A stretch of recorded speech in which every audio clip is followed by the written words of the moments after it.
What's up, folks? As you can hear, I'm still watching the remainder of the game here. Just because. Let's just see. What I'm going to do is watch a little bit of this, guys, and interact with you all before we get started. Why not, right? But as you can see, like I said there, in the title, Fool's Gold. The Steelers are Fool's Gold. Fool's Gold.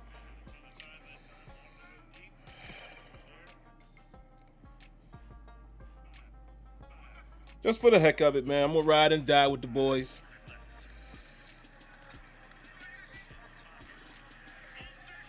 And Ben throws an interception. What do you know? Well, I think we'll end it right there. We'll end it right there. How's everybody doing? What's happening? Steeler Nation, how is it? Let me turn down the light a little bit here. It's a little bright.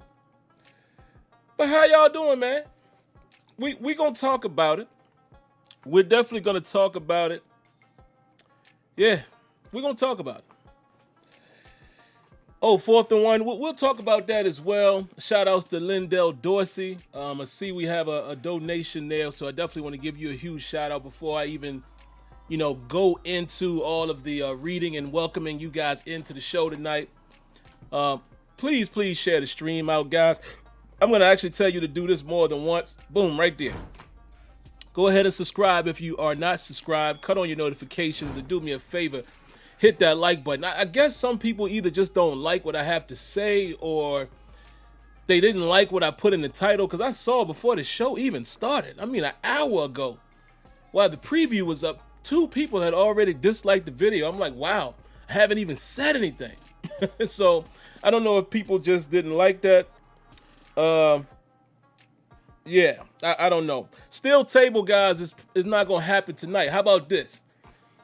And my good brother Tony and Kenyon, I'm sure, are in here. Let's go ahead and do that Tuesday, because it ain't really much to talk about on Tuesday, right? It ain't really a whole lot of film we need to watch. Season's over. So how about we do a nice steel table on Tuesday? I think that'll be a good time for it. What you guys say in the chat? Mariana Pampa, thank you as well for the donation, man. I really appreciate that, man, dropping a donation. And he says, for you being right. Listen, man, and I don't even want to take that kind of credit. We're going to break it down. I'm going to go deeply into why I felt the way I felt, talk about this game as well. And, listen, had I been wrong, you guys would have said I was wrong. So it's no way that me as a fan, someone who covers the team, I have no ability to determine if we're going to win or lose. I just don't. It just happens that way sometimes. But all right, let's get into it, man. I still got the game up here just for sake. Let's get into it. Really quick, man. Let's read and say hello to some of the early commenters early before the show even started. I had planned to start the show at the beginning of the 4th quarter, but what do you know? The Steelers scored and got it back to another situation where it was about 12, and I'm thinking, oh, okay, let's see. But what's up to YBZ, Resby, Relfax, Shadow Slayer, Vista Light, Jamal Washington, Jordan Mid, Reggie Carter, Ed Smith, Mr. ABS, Hustle Wilson. Who else we got up in here? Who else is in here? I saw you guys commenting early, man, while the game was going on. See Antoine Hill, what's happening? West Fields, 12 Gauge Hemi, Haas Jaffer, Solar Q, good brother Kenyon in the building, of course. My good brother Tony in the building, of course. Eric Chap. Who else we got up in here, man? Let's see if any of the ladies are here tonight. I'm sure Lanisha is in here, so we're gonna say, there she is. Hello, Miss Lanisha. How you doing this evening? Hello, Alex. Who else we got? Leonard Green. And let's see if any of the other ladies are here, man, before I keep it moving. But we're going to jump in here early. Black Thanos. All right, I see that. I like that name. Paul Bullock, Sasquatch, Smitty753. Are the other ladies in here tonight, man? Let me see before I move on. Hello, Miss Debbie. How you doing? I knew Debbie would be here as well.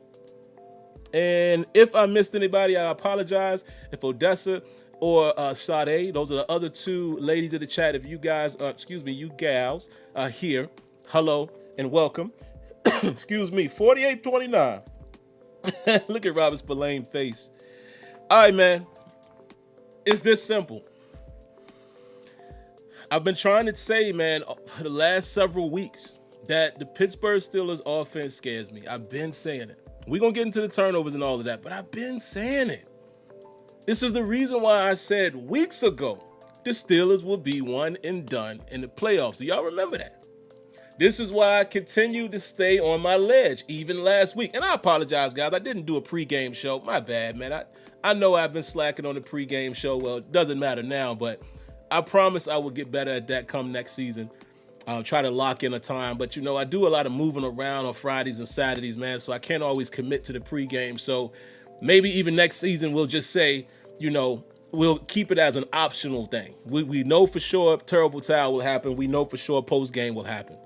But other than that, I apologize. But again, man, slow starts, same predictable offense in terms of the Ben Roethlisberger-led offense.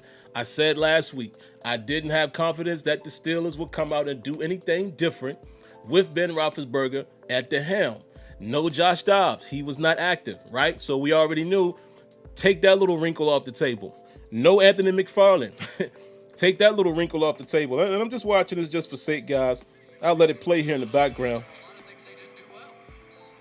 He's still targeting Deontay Johnson. Juju had a nice game, man, but y'all don't mind if I peek at the game, do you guys? You know, why not? Why not? I'm allow a couple more of you guys to get up in here. Y'all let me know. Y'all want me to keep peeking at the game or get right to it? So I'll wait a few minutes until you guys answer that. I know what y'all going to say, but I'm just trying to cheat a little bit and watch this last little bit of gameplay here. Deep shot. Off the hands of Juju. Yeah, let me just put it on mute. I know y'all don't care, right? Please let it play. No, okay. All right, yeah. All right. So here we go. No reason for me to switch it up now. I'm gonna, you know, go over the game the same way I would each and every week. We're going to talk about the first defensive possession for the Steelers and the first offensive possession for the Steelers, and then we're going to talk about key moments. And I'm going to be really quick with those because I'm going to be fair and open and honest with you guys. It's late. You know, I mean, it's 11:30, but the last time we had one of these late games, man, you guys kept me up to almost, you know, 1 a.m. that I didn't go to bed. We can't do that tonight. I got to really try to keep this thing to an hour or less. I'm going to be honest with y'all tonight because, again, man, tomorrow starts Monday. I have a busy day tomorrow. Need to get my rest, right? All right, let's do it. First defensive series. Actually, no. Offense is what we took on the offense first, right? And y'all know what happened right there. You guys see it in the thumbnail. One of the guys in that thumbnail, Maurkice Pouncey, with another bad snap, goes clear over the head of Ben Roethlisberger, and the Browns score 7-0 immediately. Like Bernie Mac would say back in the day, immediately. 7-0. Maurkice Pouncey, get your tail in this office, man. Come in this office. I got some real harsh words to say about. Sit down. Maurkice, let me tell you this. I'm going to be the first one to tell you this if nobody else will. You done. You're done. You're done. You're done. How many times we going to have bad snaps with you? I knew in my heart something like this was going to happen with you eventually. Because bad snaps, all they do is compile, and one day it explodes. And boy, did it explode at the worst time. Let me see what Ben's doing right here. Short arming it. Or is it a fumble? Are they calling it a fumble? Are they calling it a fumble? No, they're calling it incomplete. Yeah, Maurkice Pouncey, you got to go, bro. let's keep it real. I mean, this dates back a few years now, 3 to 4 years now. Even if we all recall, do we recall the touchdown passes, the long touchdown passes to Juju Smith-Schuster? Do you guys recall, especially in Denver, the Denver one, Pouncey gets pushed back in Ben's face? I think it happened in the Detroit game as well. I'm not 100%. But I know for sure against the Broncos on that 97-yard touchdown, Marquise Pouncey is in the face of Ben Roethlisberger. This has been a repeated offense year after year. My good brother Tony, who's here in the chat, says it all the time. Pouncey is soft. Pouncey might be a soft lineman, and I'm not trying to disrespect him. I'm saying strength might not necessarily be his thing. He's a tad bit undersized, I believe, at the center position. He's more a finesse guy. You know, the type of guy you see running down the sideline alongside Le'Veon Bell. Y'all remember those days? Finesse guy. A guy that you can pull, but he ain't a hog, man. He's not a hog. He's not a horse. And it's just that simple. He got to go. You got to go. You got to go, Marquise. Because do y'all remember how many bad snaps this guy's had? Remember all the way back in against the Chargers, even when Duck was playing? Remember the one, I think, against Cincinnati? I mean, it's just... And this one, on the biggest stage, prime time, against the Browns, you open the game that way.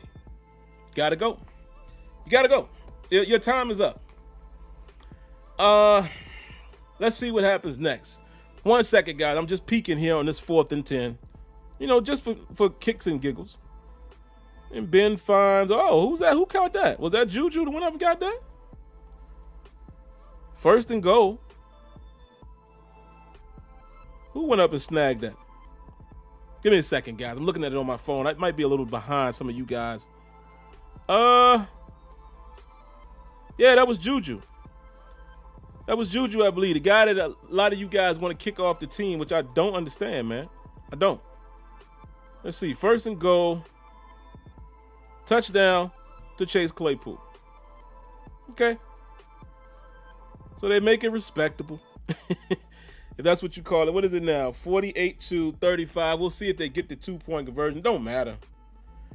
But I was just interested, man, to see, I just wanted to see all of the statistics and all that. And I'll look at that here in a moment when we get down to that. But got a donation, the guys, so we're going to stop and read it. Scuba Steve, appreciate that, man. Appreciate that donation. And I'm going to dive right in on your comment. He said, whose fault do you think this is? Tomlin. Guys, listen, I'm going to get into fault and all of that here in a moment. Tomlin is the elephant in the room, and maybe I will address that here in a moment. Be quick with it. Hold on. Let's see. Did he get the 2-point conversion? James Conner gets in for the 2. So 48-37. Again, Steelers making it respectable, right? But we'll talk about it in a second. I don't want to get off track. As far as the Mike Tomlin thing, and I'm gonna go down that road as far as my thoughts on some of the things tonight, but I'm gonna say it now and I'll say it again when I get to Tomlin. I'm not addressing the Tomlin thing anymore. Okay, y'all know my position on it. I'm not doing it. I'm not addressing this. He should go. I'm gonna let people have their opinion, whether they like him or they love him. I'm just the type of person that I don't like to continue to repeat stuff over and over and over and over. That's just my personality. So I'm going to let y'all have y'all Tomlin take. You ain't going to get me to jump in and disagree and try to convince you otherwise. If you love him, great. If you hate him, great. What I will do in terms of Mike Tomlin or whoever the head coach will be down the road, because as long as we all here and breathing, we're going to be Steelers fans forever, right? And I'm assuming at some point there will be another coach. So what I will continue to do with these head coaches is give my thoughts on coaching things. Now, if we just happen to get a bad coach, then obviously we're going to have that conversation. But if we have a coach that's serviceable, winning, et cetera, whoever it is, I'm going to judge them on some of their coaching things. I ain't bashing them after every game they lose. I'm not praising them after every game they win. All right? So that's just me with the whole Tomlin thing. So let's get back to what I was saying. Marquise Pouncey, you got to get out of here. I'm sorry. Next, second possession. Ben was able to convert a 3rd and 3 with a dump down to Connor. Connor picks up 9 yards on the ground. With the very next play, Steelers pick up a 3rd and 1 with a handoff to Derek Watt. Interesting. Keep that thought. Ben throws a pick on a screen. Throws a pick on the screen, as you guys may have saw, and as Collinsworth and oh boy, I forget his name now, as they also outlined later in the game, there was really nobody else, one route out there. Pressure is in Ben's face. He tries to do the lollipop, overthrows. I think it was Benny Snell, intercepted. What do you know? Ben Roethlisberger turns the ball over right after us giving up a touchdown on the opening possession. So, this game is over, guys. I'm just going to pull up the statistics here. So, man, when it's time for me to get to that, I can get to that. Give me a second. Where is it? Stats. All right, there they go. Look at Ben looking sad on the sideline. So what happened after that? Good Lord. Look at the amount of yards he had. We're going to talk about it. Okay, third possession offensively. Connor picks up 6 on the ground. Randy Fichtner runs with Watt. A gain. He runs with Watt again.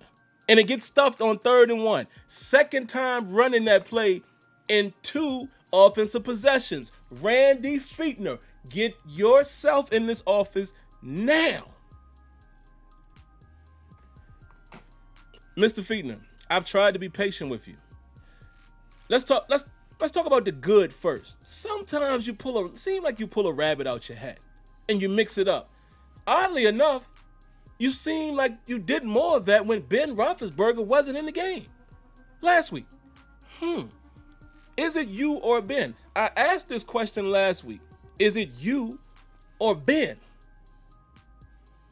But honestly, since you're in that position, I don't care if you're Hall of Fame quarterback, let's call it what it is. I don't care if he's screaming and kicking for what he wants to run. The job of the offensive coordinator is to call what they think is best. Of course, you need your quarterback to be on board, but you have to convince your quarterback, look, this works a little better.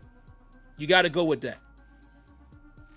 But I'm getting on you tonight. Why? Again, this is the same thing we saw you do early in the season with the jet sweep to Chase Claypool. You started overdoing it, right?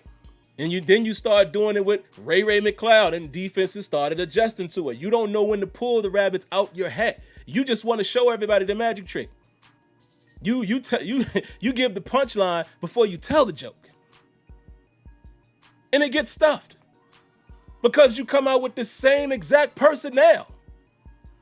One moment, Randy Fichtner. We got to say thank you and shout outs to Eric Rivera with a donation. He says, having a chance to knock them out in the last game, we decide to rest key people, and this is what you get. Thanks for the show and this season. Steelers for life. You know what, Eric Rivera? I agree and disagree on this premise. You're right. Maybe if we knock them out, we ain't got to worry about them. However, where I disagree, why should we be worrying about a team? You know, that burns me up also. Where all of us were sitting around trying to pick and choose who we play. It shouldn't even be like that. It shouldn't matter. We should have went in there and took care of business tonight. And we didn't. Shouldn't matter if we allowed them to get in or not. We shouldn't be looking for the easier opponent. That's the easy way out. And I do agree with resting players. I mean, listen. In a way, I will say this, though. It's the same thing I used to say about the bye. Sometimes the bye is rust. Sometimes you play with the hot hand. So maybe you keep the starters in. But I understand. I mean, listen, I'm never going to disagree with sitting some of your key players with us already dealing with injury. There's no way I can blame the team or the brass for doing that. So that's why I say I will agree and I will disagree. All right, let's move on, man, because I want to save some time for you all tonight. And like I said, I'm not going to be here all night tonight. Well, Randy Fichtner, it's time for you to go, man.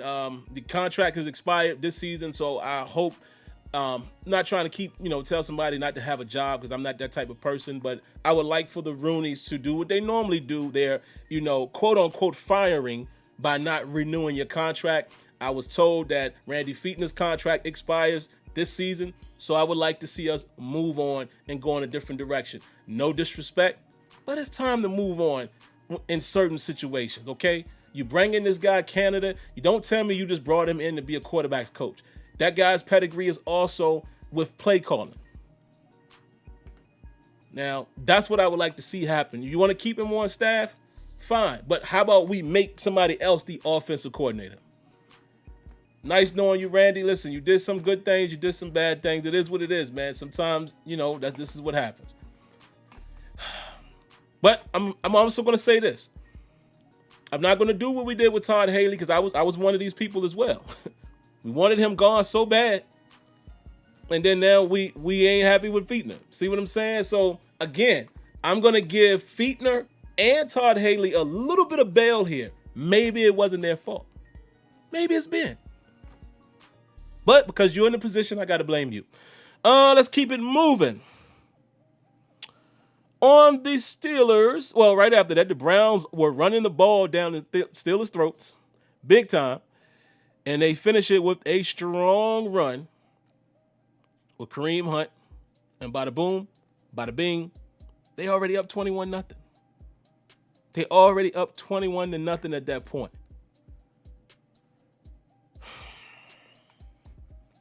Guys, what did I say about our run defense when it came to plus 10-yard gains? Have I been saying this all year? Okay, Steelers got a nice defense. Yeah, defense played well. Oh, we got a lot of sacks. Great. But have I not, even when we were doing much better and winning, did y'all not hear me continue to say, I don't trust this run defense? We give up too many splash runs. It happened again tonight. We got another donation, man. Where is it? Rough House Boxing. Shout outs to Rough House Boxing. Appreciate the donation. He says, O-line needs significant overhaul. Pouncey is washed. Little Al. Little Al hit his ceiling and is on the way back to the floor. D-line wasn't dominant either. They won't, man. What happened to my man Cam? Intuit and Alu. And don't y'all dare say that they trash. I know how, like my brother Kenyon says, the fair weather fans do. I know some of y'all gonna say Cam and Tuitt and Alu is trash after they've been doing a great job this year. I know y'all gonna do it. See, I don't play the flip-flop game. They just didn't show up today. And I know the other narrative, Tomlin didn't have his team ready to play. Man, listen, I told y'all, I don't care who the coach is. I don't care who the coach is. Anybody that lost this week, Pete Carroll, which, man, I knew Seattle wasn't going to go too far either because their defense is a little suspect. But whoever lost this week, I don't want to hear that he didn't have them ready to play. That to me is one of the worst cliches in sports. No disrespect to you if you believe that. But again, you're talking to a guy who played sports his whole life. I was ready to play every game. My team was ready to play every game. Our coach had us ready to play every game. It was just times we didn't execute. Period. It's that simple. You ain't going to tell me that any of these guys weren't motivated. You going to tell me TJ Watt weren't motivated? So it took the head coach to motivate it? Come on, man. You never get me to believe that. We got another donation, man. Shout outs to Nate. He says, appreciate these streams. Black and yellow for life. That's what I'm talking about. I don't want to see you guys flip-flopping, and I know y'all doing it. Let me continue, man. Again, I keep saying I'm going to be fast, and I get sidetracked. Fourth possession. Fowler gets called for holding after first down pickup by Deontay Johnson. And the play right before that, Ben misses Juju across the middle of the field. Ironically, he hit Juju later in the game, right? We'll talk about that. Deontay drops the next pass, and the Browns get the tip pick. Was a little bit high. Ben did sail a little bit, but again, guys, if it hits your hand here, now if it hits it here or there, okay. But when I'm going to use the water bottle to demonstrate, when it hits you in the cup, when you got it like that and it boom, you got to come down with the catch, brother. We all know Deontay Johnson has had drop issues, even though, again, I will continue to say he's our number one receiver. It's evident. They just got to work on his hands. He's got to be more consistent catching the ball, but he's clearly the number one receiver with his route running, targets, production. He just got to catch the daggone football. He seemed to have gotten his ball security under control as far as fumbles. You got to catch the ball, though. That, to me, is securing the ball as well. Moving on. Browns score again on the ground. Again. It is now 28-0. Fifth possession by the Steelers. Fowler called for ineligible man downfield. Heck of a play by Ben Roethlisberger, but yeah, when you hold the ball that long, I get it. But if you're the only one ineligible downfield, why weren't you as disciplined as the other guys? I'm just saying. Ebron drops the 2nd and 10. Ebron then picked up a first down on a 3rd and 10. Pouncey has another high snap. Same play. Little Al gets called for false start. And Ben missed Deontay Johnson deep. Another drop by Ebron on that drive brings up a 3rd and 8, and the Steelers are unable to convert, and the Steelers are forced to punt. Wow, another donation, man, coming in from Walker Steele. Thank you. You're far too kind, man. Thank you, guys. He says, thanks for your work this year, Sim. You are gold, man. I appreciate that. This sucks. Maybe next year. I'm struggling to remember what it feels like to win a playoff game. I'm with you, brother. And let me say this to you guys as well. Anybody who's listening, I did it last year, and it worked out. I'm going to keep Terrible Towel Tuesday going throughout the offseason. We're going to find things to talk about. But I'm going to lean on you guys heavily to give me topics because it's tough, right? Especially since this is not something I do for a living, like a Steelers Depot. It's harder for me to find actual content. But I'm going to try to find some creative ways to keep this thing going. Maybe we will analyze, different players and their play. We'll look at some old games. I don't know. We're going to figure it out. But I'm trying to definitely keep this content rolling. And, at least until we get to the off season, get to the draft. And that's when we have a little more content going. So the struggle part is going to be like now, through free agency, through the draft, then we should be kind of back on track. But we're going to make it happen. Next, what we got? Another donation. Man, y'all can keep bringing them. Roughhouse Boxing, thank you for the donation. He says, does the front office make serious play at quarterback in the draft, free agency, or do they just pick another third or running back in the draft like usual? I'm going to lean on like usual. I think they're going to continue with Ben Roethlisberger. I really do. If Ben wants to play, they're going to bring him back. He's already made it known that he wants to come back in 2021.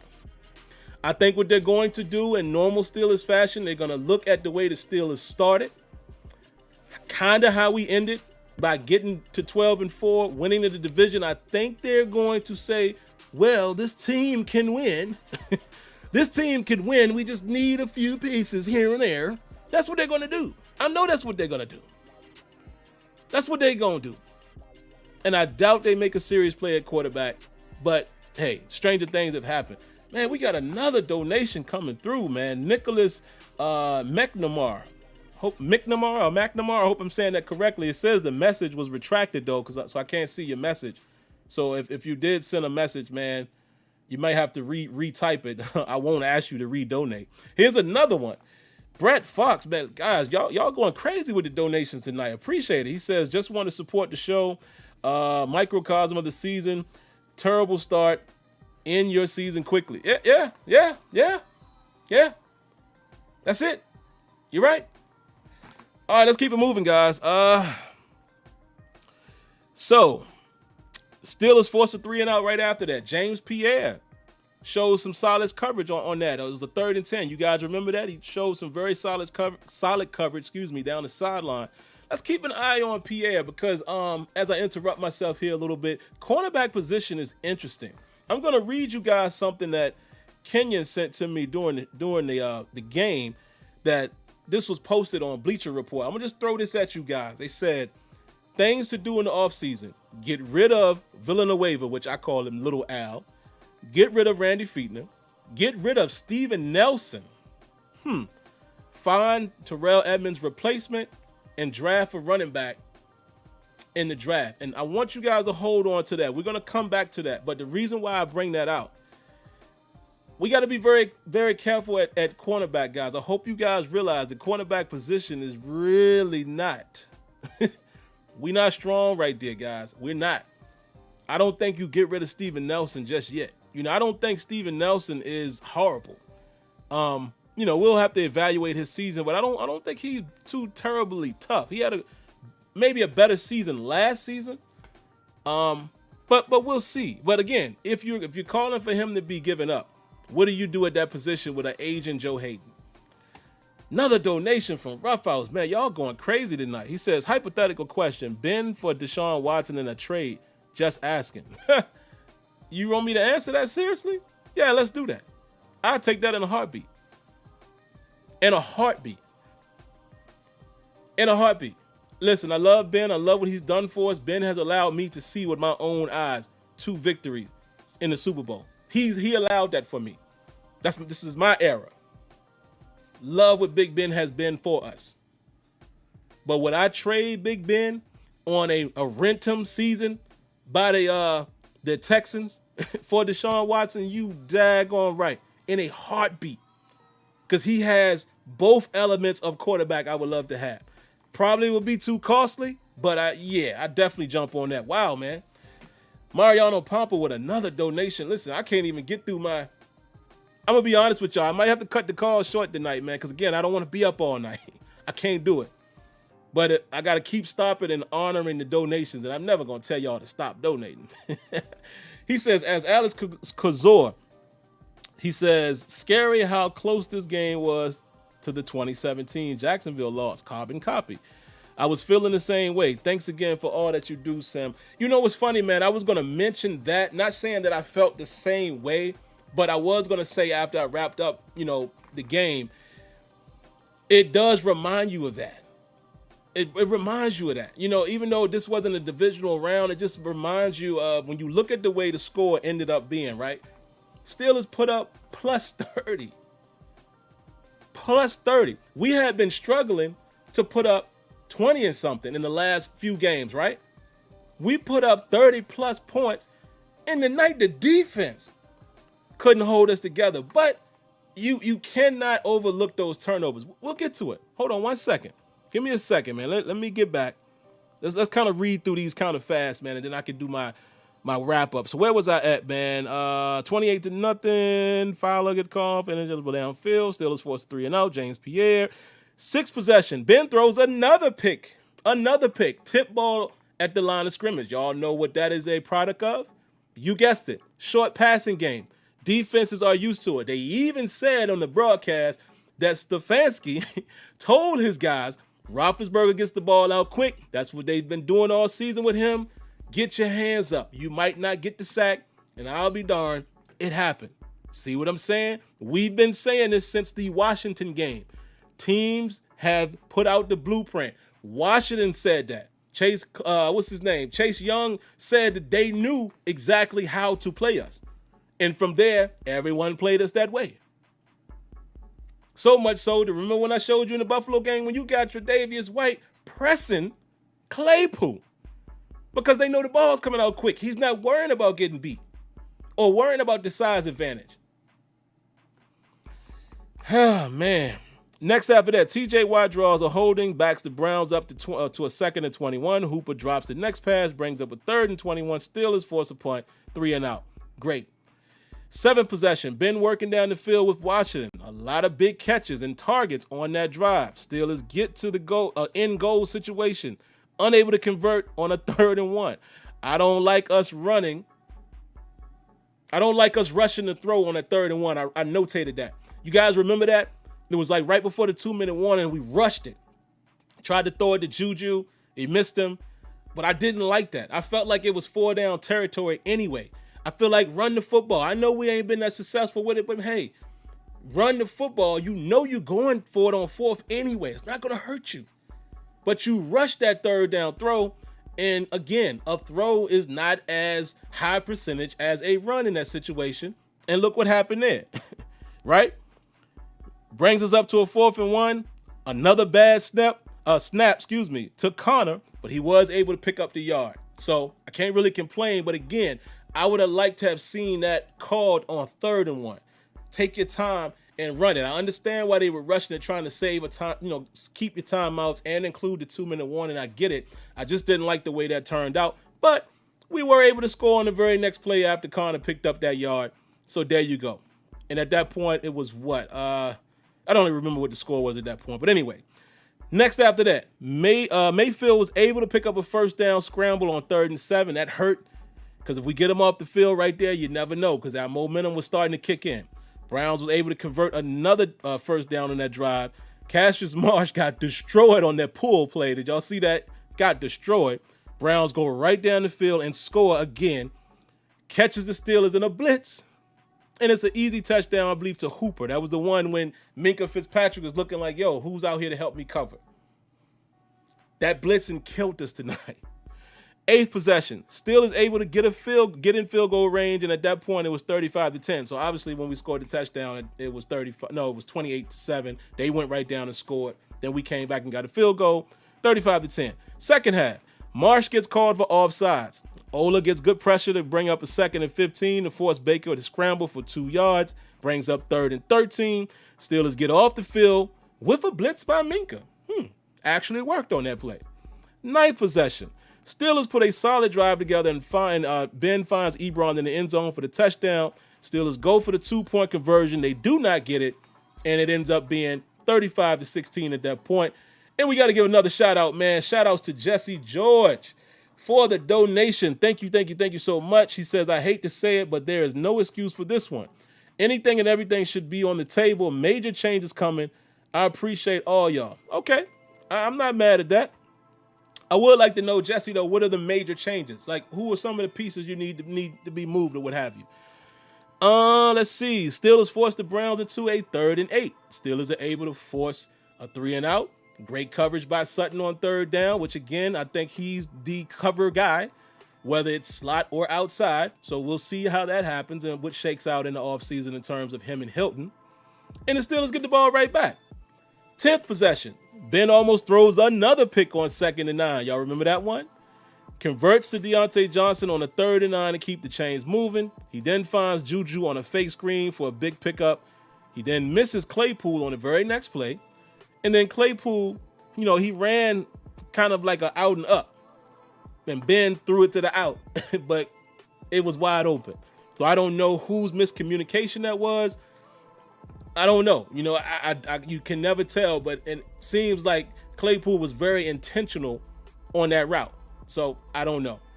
But Ben threw it to the out, threw it to the sideline. He then misses Claypool again on the next play.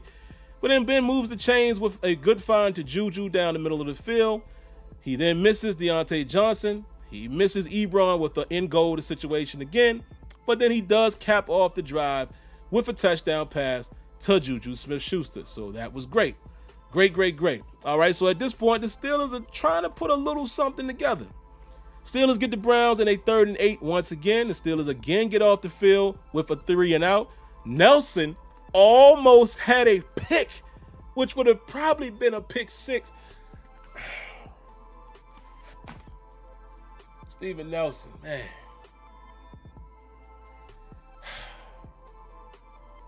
I know he's not a receiver. Hold on, guys. We got another donation, man. I think that's Roughhouse again. Yes, Roughhouse, man. I appreciate you, man. Thank you for the donation. He says, I look at how shifty Chubb and Hunt looked. Connor has no shiftiness and can create a play and can't create a play on his own to be a wide open hole for him to win. Yeah, to be fair, man, because my father-in-law Leonard says that a lot too. There's no denying the fact that I would like to have a more well-rounded running back in those type of things. Man, a guy like a Chubb, he can show you a little power. He got a little shiftiness, got speed. It would be great to get an all-around guy like that. But Connor is what he is. I don't expect so much out of Connor. He is what he is, man, if we're being frank. He is what he is. So, but I agree. I fully agree with that. Let's see. What we got here, man? What's the next one? Okay, we finds Juju for the touchdown, and at this point, the Steelers all right, man. We get off the field again. Nelson, if you could have just caught that would have been huge if we get that pick and it's a pick 6. That changes the game dramatically, but we don't. Steelers get the ball back. Steelers were put into a 3rd and 8 situation, and after a 2-yard loss with a short screen to Juju, when the Steelers are unable to convert, and they get put in a 4th and 1. That's the elephant in the room. I gotta take a sip of water on this one.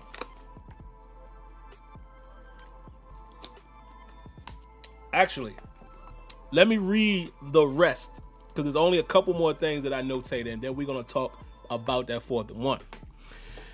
Steelers force the Browns into a 3rd and 2. Browns convert to Landry. Again, linebackers getting caught up, man. The Browns were killing us with personnel. They did it in the last week, right? They get the beef out there for us because we have to respect the run game, and then they shift out, and then you got these crazy matchups. You're getting Landry on Cassius Marsh and Spillane, and and Nick Chubb scores on a screenplay. Caught the Steelers in a blitz again. Most of the time when we blitzed tonight, we got burned. Most of the time. And then 12th possession, Ben takes a shot downfield to find Juju, and then he, great pass to Juju down the middle of the field, but then he then finds Claypool in the end zone for a touchdown. And at that point, man, we still are within striking distance, but we just can't stop the Browns. And they go on to win the game, man. And that's kind of how it unfolded. My quick takeaways, the Browns were able to beat the blitz almost every time we threw it at them, especially the Mike Hilton blitz. Steelers had no answer for getting linebackers caught in coverage against Landry and others in the slot. Pouncey was due for something like this. I notated that. He has been having bad snaps for the last several years, and it really blew up in his face tonight. The Steelers using Derek Watt in short yardage situations. I didn't like us going back to it a second time on the very next possession. Washington was getting a lot of targets tonight, made some decent catches. And I put here that Deontay Johnson looked a little bad early in the game. Had a couple drops, had a slip. But then, he kind of redeemed himself later. Again, he's one of the number one targets. I think with Deontay Johnson, I'm going to be 100% honest with you guys. I'm not done with him. I know some people are ready to get rid of him. No. He's just got to catch the football. But you cannot deny what he brings to the table when he catches the football. He gets open. He is essentially the AB replacement. A guy that can beat one-on-ones, a guy that can get open a lot of times. That's your Deontay Johnson, your best route runner. That is Deontay Johnson. He just needs to catch the football. Maybe we draft another receiver again, to put some pressure on him. I don't know, but we'll see. But anyway, let's address the elephant in the room, and let me see what the call queue look like, guys, because I don't know if we're going to get to it really tonight.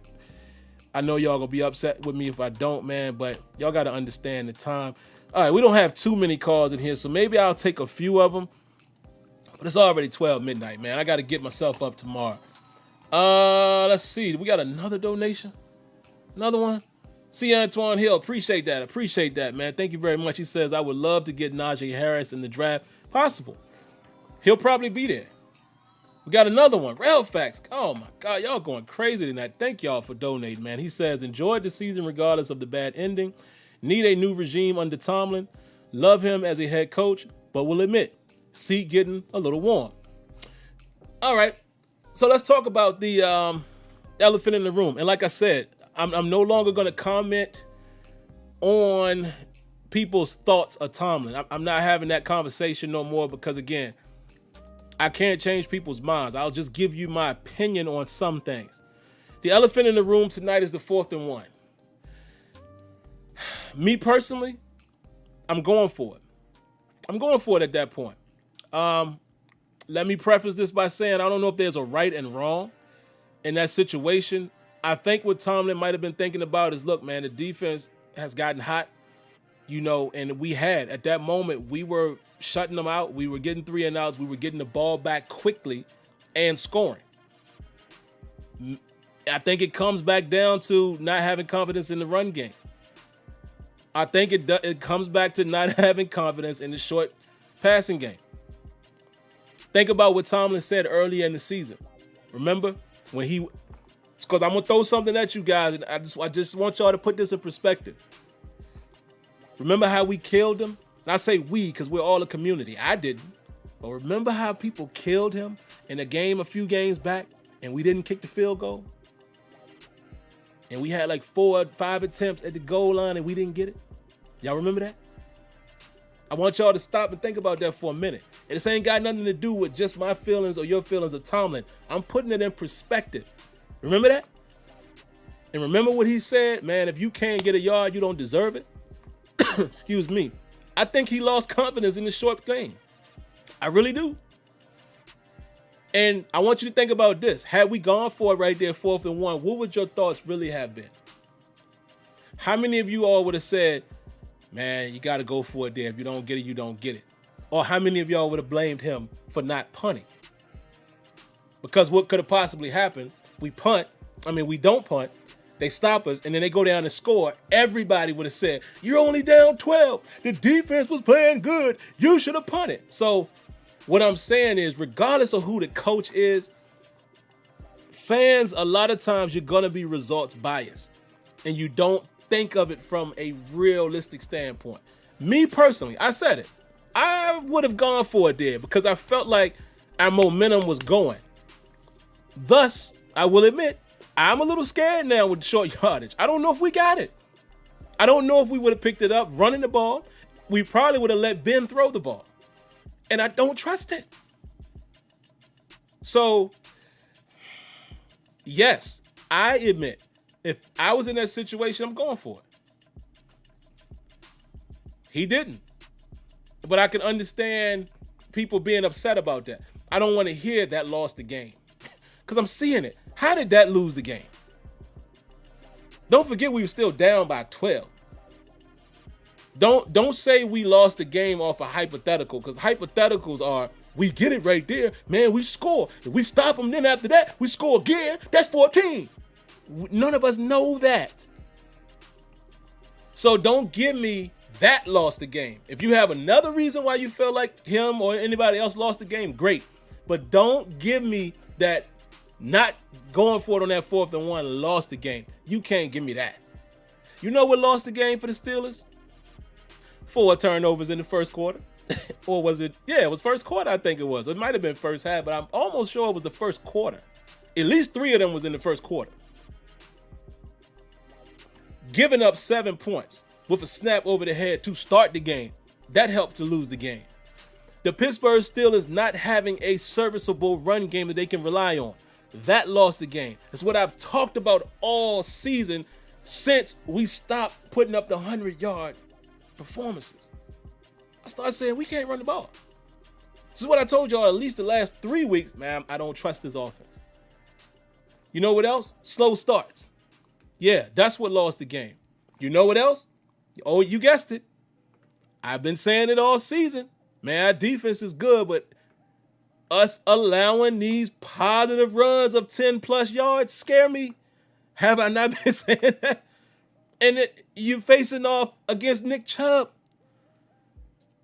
And I get it. They had some backups on the line. I get it. But all it takes is a crease. And the injuries finally caught up to us inside. Let's face it. That inside linebacker position is weak. Especially when Derek Bush went down. And some people don't even like him. But when you talking about a Robert Spillane and Avery Williams, I mean, we got a lot of holes to plug. Vince Williams, bless his heart, man. He's just, listen, they got hat on hat. They run a lot of zone running, zone blocking, and they ran it to perfection tonight. And I think we got, if you want to put, this is what I could put on Butler and Tomlin, because I know Tomlin helps with the defense. This is what I didn't like about the defense. We continue to get out-personneled.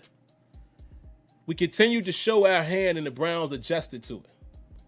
They knew when and when not to run, when and not, they kept us on our toes with the play calling. Great game plan for them. And we never quite adjusted to it, right? That is one thing I could say, yeah, man, they kind of got out-coached in that position. And then, again, Keith Butler with situational football. How many times did he blitz? And we got beat by the blitz. It's like, But yeah, that to me is in a nutshell, guys, is what I said. This is the reason why I kept saying the Steelers are gonna be a one and done in the playoff. And some of y'all laughed me out the building. Go back and look at the chat from last week. Y'all laughed me out the building.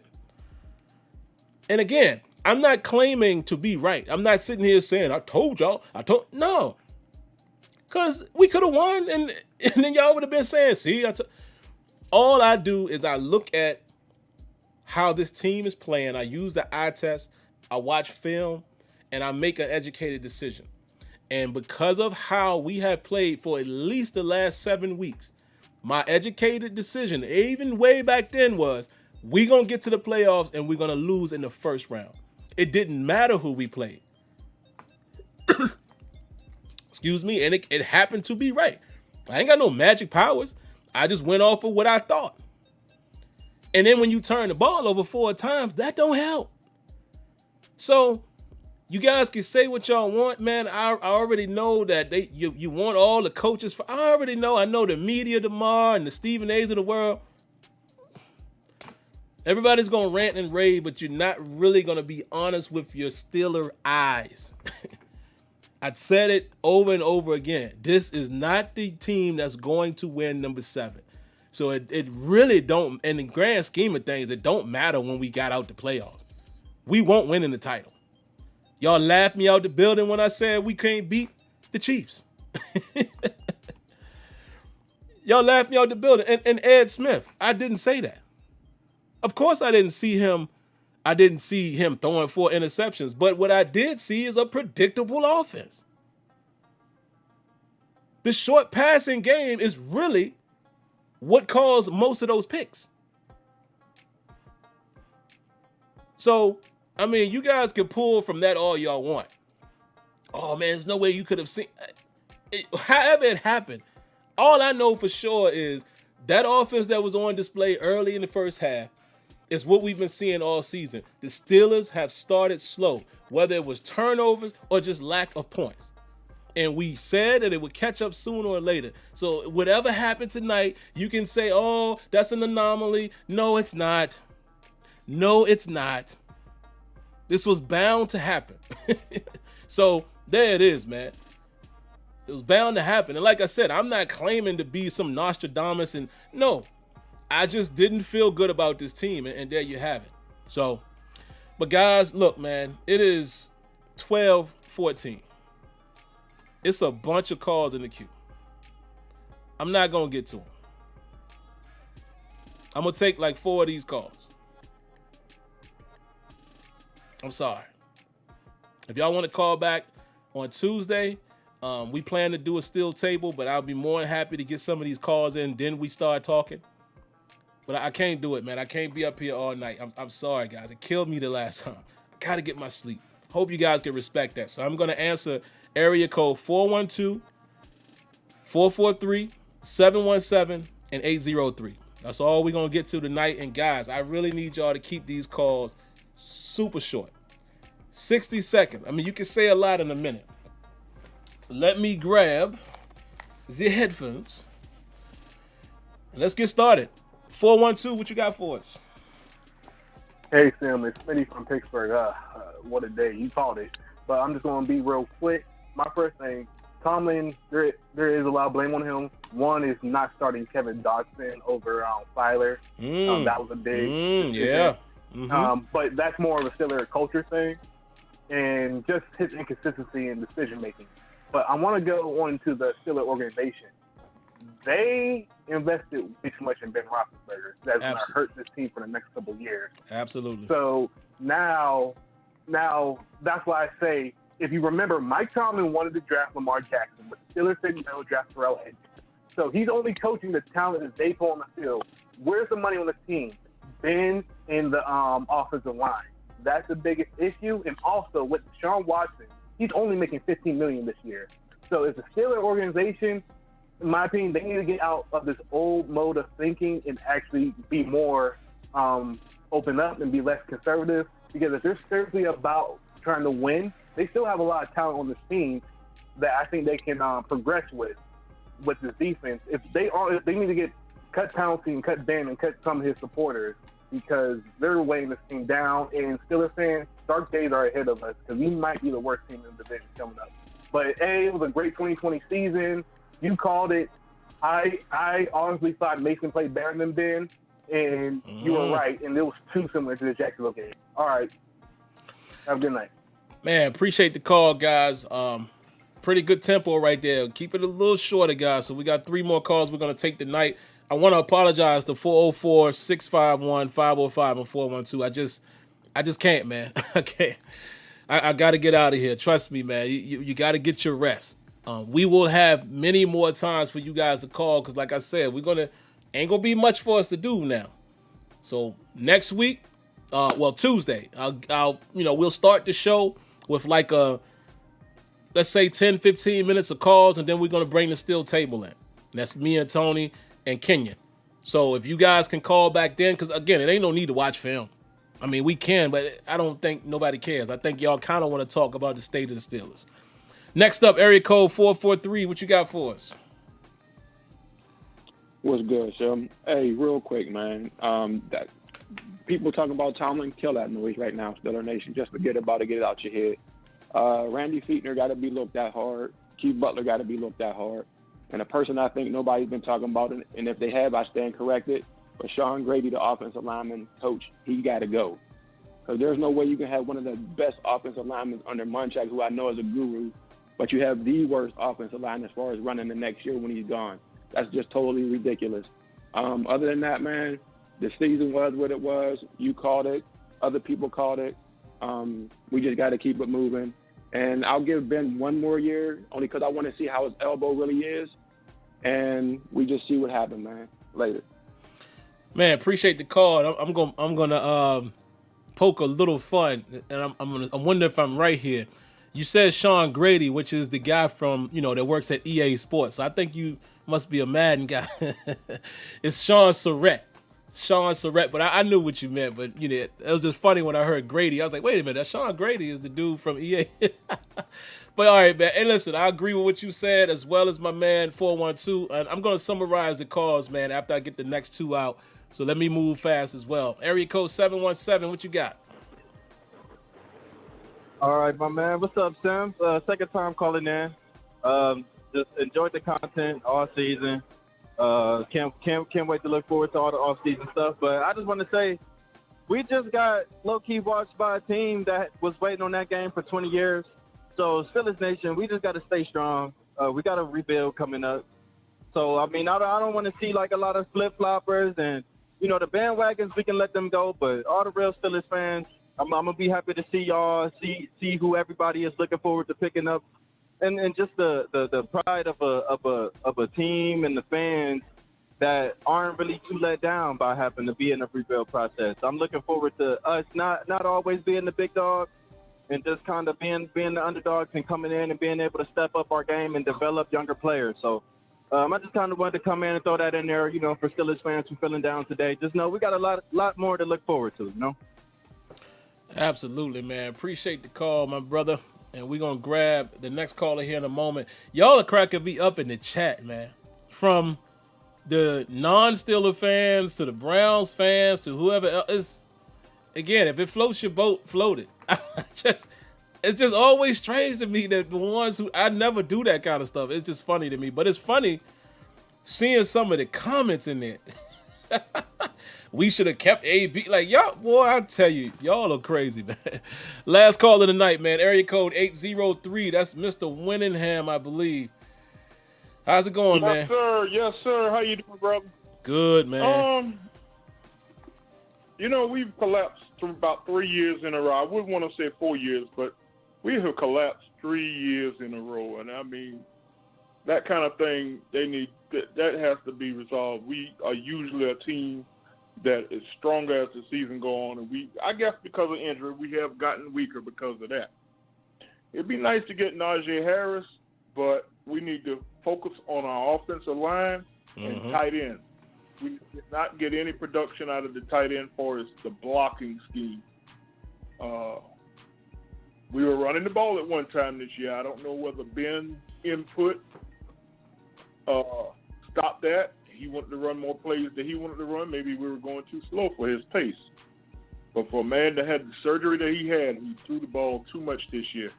We need to get rid of Sean Surratt, get some run game coordinator in there so we can get the running game going. We can become a more balanced and more potent team offensively.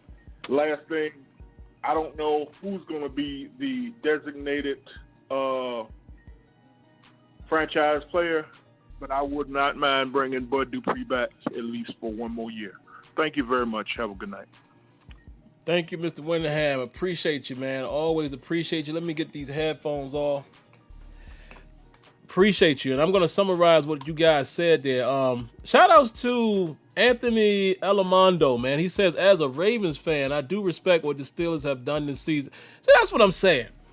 You know, I like nice, friendly environment here. I mean, guys, you guys can trash talk and all that, but I just don't like the troll stuff. Again, because I'm just not built that way. And as a Steeler fan, I don't never do that. You know what I'm saying? So it's weird, man. It's weird. Like this guy, Asad Ali, it's weird. I don't understand it. But, you know, again, like I said, if that's what floats your boat, great. You're not upsetting me by clowning the Steelers or whatever. It don't really matter.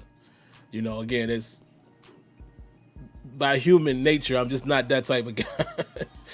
But yeah, man, shout outs to Anthony Alamondo. And some of you guys would know, man, on my other podcast, the gaming podcast, I just talked about Lamar needed to win a playoff game. And you know, I'm not disappointed by that. You know, you guys know I've said it before. The reason why I'm a Lamar Jackson fan and I always will be is because how they keep trying to say this man can't play quarterback. It's other reasons. And, you know, just consider what I'm saying here. Considering what's going on in our country right now, you know, I just didn't like that. Before he got drafted, they kept trying to say this dude, maybe he should be a receiver. Like, come on, let the man, if he turns out to be a great quarterback or not, so what? But at least give him the chance. So I'm always going to root for him. Of course, when they play us, no way. But I'm always going to be in support of Lamar Jackson. I just don't like how they talk about him. You know, so at least he got that monkey off his back. So congrats to the Ravens, man. I was kind of looking forward to and not looking forward to possibly seeing y'all again. That would have been a tough outing. But yeah, let's get to it, man.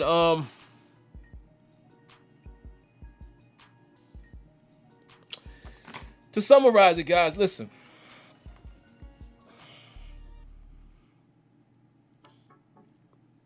I don't think I'll answer the question that some people have asked, you know, should we retain Mike Tomlin? I think so.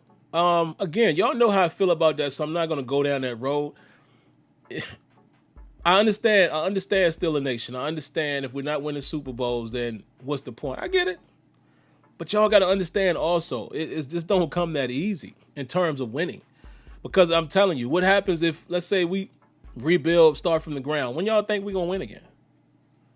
It don't happen that easy, man. I think sometimes you hold on to a good culture, right? Mike Tomlin has his warts. Yeah.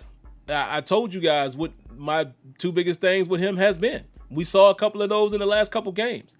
Time management and challenges. And sometimes decisions. Like, again, I can't really throw him in the trash for not going for it on 4th and 1 because, guys, that's a double-edged sword.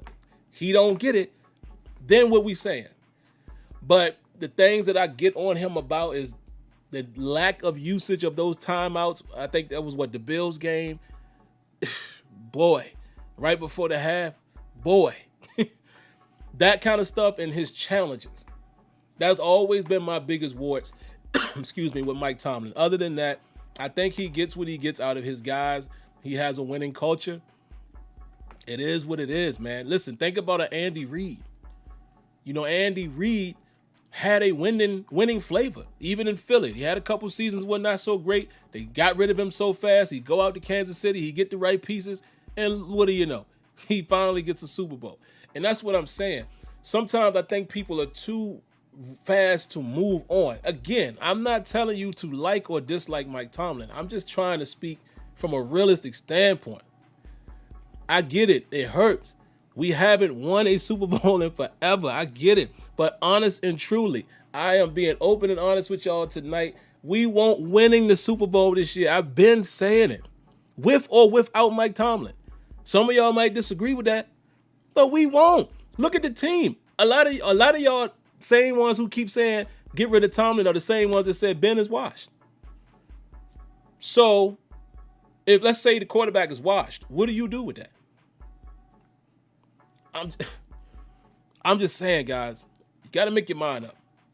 You got to make your mind up. And if, Mike Tomlin happens to win a Super Bowl with the Steelers, I want to hear the same thing. I want y'all to say the same thing. Oh, he still sucks. He needs to go. I want to hear the same thing if by chance it happens. Because let me tell y'all what ain't going to happen. They're not getting rid of him. I doubt it very seriously. They're not doing it. They are not going to get rid of a coach that, for one, did something that has never been done in Steelers history with that start. Once again, he does not have a losing season. And y'all want to know what's even deeper than that? Y'all, and let's be honest. You're going to get rid of a coach who doesn't have a winning season, that had a winning record, and you guys came up with the Rooney Rule? Come on, man. Use your third eye. And I'm not saying that Mike Tomlin is being retained because of that. I don't believe that, because I think the Rooneys, when it's time to move on, move on. I'm just trying to put it in a nutshell for you guys. If y'all expecting Mike, I said this last year, if y'all expecting Mike Tomlin to be gone, you might as well just get out your feelings now. I would advise you to get all that talk out of the way and just move on, because that ain't going to happen. It'd be different if we all thought that they were going to let him go. That's not going to happen. So what is the point of ragging about that every week? Man, they need to let him go. It ain't going to happen. Now, when he is gone and we have a new coach in place, then we can start talking, about, okay, now what we can do. But he's going to be your guy for a while now. I'm pretty confident of that. So most of y'all only know Mike Tomlin. Not most of y'all, but some of y'all listening only know him. Odd as it sounds. Some of you guys were super young when Cowell was there, perhaps, and you weren't really following it as much. You were younger, so maybe you didn't have the same affinity. But some of our older listeners, like Mr. Winningham, he pretty much only know Chuck Noll, Bill Cowell, and Mike Tomlin. The history will tell you that the man ain't going to. I'm just saying, he ain't going nowhere. Ain't going nowhere. So, like I said, guys, I'm not going to have the debates with nobody, as far as I'm not trying to change nobody's opinion. I want to be the voice of reason. I'm pretty sure he's going to be there. Randy Fichtner might be gone because the contract probably will expire. I don't know what Keith Butler's contract looks like. Kevin Colbert has signed another 1-year extension, which leads me to believe that I don't think they're going to disband Colbert and Tomlin. You see what I'm saying? The connections there. But the bottom line is, man, the Steelers have a lot of pieces they need to add on to that offensive line. Number one, we blame Randy Fichtner a lot, and it's probably, it's probably a piece of him as well, but that offensive line didn't play great this year. I definitely want to summarize what you guys were saying. Offensive line and the decision of Mike Tomlin, let's address that, to go with Filer. I didn't like that either. I kind of didn't like that either. Go with the hot hand. And shout outs to C. Antoine Hill for the donation. He says, Cats treat Tomlin like Brett Brown. Man, you ain't lying. You ain't never lied. But yeah, go with the hot hand, man. I would have kept Kevin Dotson in the game. I didn't like Fowler coming back after being gone for X amount of weeks. I'm going to be honest with you. I didn't even really like Spillane coming back. But honestly, who else did we have? I mean, it's hard to say go with the hot hand there. But I don't know. I might have gave Marcus Allen a little more burn, and kind of work Spillane in. But I don't know, man. Listen, we turned over the ball. And let me get to the stats, and then we're going to get out of here. And I'll see you guys on Tuesday. Ben Ruff, y'all ready for this? Ben threw the ball 68 times. 68 times. 47 of 68 for 501 yards, 4 touchdowns, 4 interceptions. James Conner, 11 for 37 and a touchdown. It was actually averaging about 3.4 yards. That's the funny thing. We had some spots tonight where we actually had positive runs, but we just got in a hole. Snell, 2 for 13. Derek Watt, 2 for 2. And Steelers rushed for a whopping 52 yards on the ground. Juju Smith-Schuster, 13 catches, 157 yards. Deontay Johnson, 11 catches for 117 yards. James Washington, 5 catches for 72 yards. Eric Ebron, 7 catches for 62 yards. Chase Claypool, 5 catches for 59 yards and 2 touchdowns. And obviously an Ebron and a Juju touchdown as well.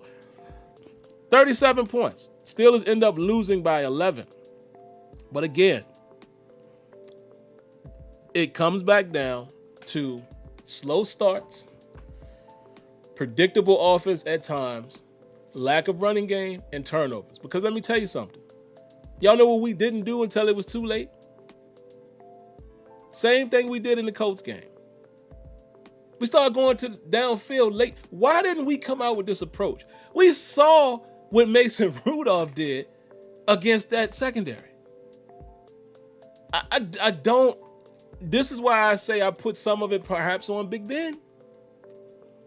He runs the offense he wants to run.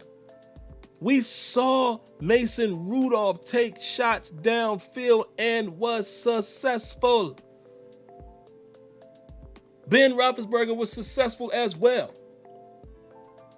when we did it.